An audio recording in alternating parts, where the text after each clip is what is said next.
डूबे कपड़े पहने गौरिका और उसका परिवार सुन रहा था। वो सभी एक बाल्टी पानी, एक लोटा और 2 गिलास लेकर बाहर आती हैं। तुम चारों कौन हो और यहाँ अचानक कैसे आ गए? राघव, तुम ये बात छोड़ो, इनसे पानी मांगो ना। हम आप सबको पानी पिलाने ही तो आए हैं। ये बोलकर पूरा परिवार सबको पानी पिलाता है।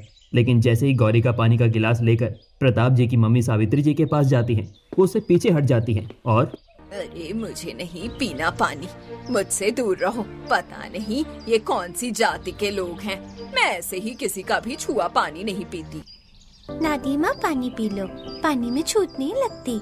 ये बोलकर अर्चना पानी का गिलास लिए सावित्री जी के पास जाती है। दूर हटो मुझसे, मुझे छूना मत। बोलती हुई सावित्री जी उससे भी दूर हट जाती हैं और फिर सब लोगों के पानी पी लेने के बाद वो उनके साथ आगे बढ़ जाती हैं। कुछ देर बाद वो सभी एक बहुत ही पिछड़ी बस्ती में पहुंचते हैं, जहां वो सभी गरीब लोगों को कंबल और खाने के पैकेट्स बांटने लगते हैं।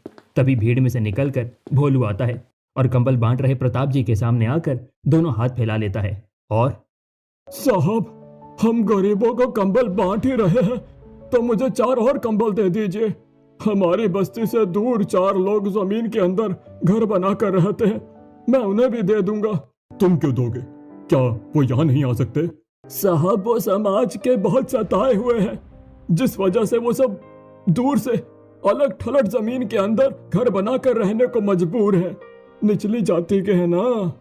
कहीं ये उन्हीं के बारे में बात तो नहीं कर रहा जिन्होंने हमें पानी पिलाया था? सोचते हुए प्रताप भोलू को 4 कंबल और फूड पैकेट्स दे देते हैं। बस्ती में कंबल और खाना बांटकर वो सभी उसी रास्ते से होते हुए वापस जाने लगते हैं जिस रास्ते पर गौरिका का घर है।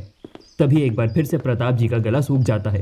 यार, फिर से प्यास लग गई और हमारे पास पानी भी नहीं है। इसका मतलब एक बार फिर से उन्हीं लोगों से पानी मांग कर पीना पड़ेगा। हाँ बेटा, मांग लो। मुझे बहुत ज्यादा प्यास लगी है। कहीं ऐसा ना हो प्यास के मारे मेरा दम ही निकल जाए। एक बार फिर जमीन के अंदर से गौरिका और अर्चना उनकी बातें सुनकर घड़े में पानी और गिलास लेकर ऊपर आती हैं और सावित्री जी को इग्नोर करके सभी को पानी पिलाने लगती हैं। बेटी, मुझे भी पानी देना। नहीं देना, थोड़ी देर पहले दे रही थी तो अब मना कर रही थी ना, तो अब मैं नहीं दूंगी। बोलकर अर्चना आगे बढ़ जाती है।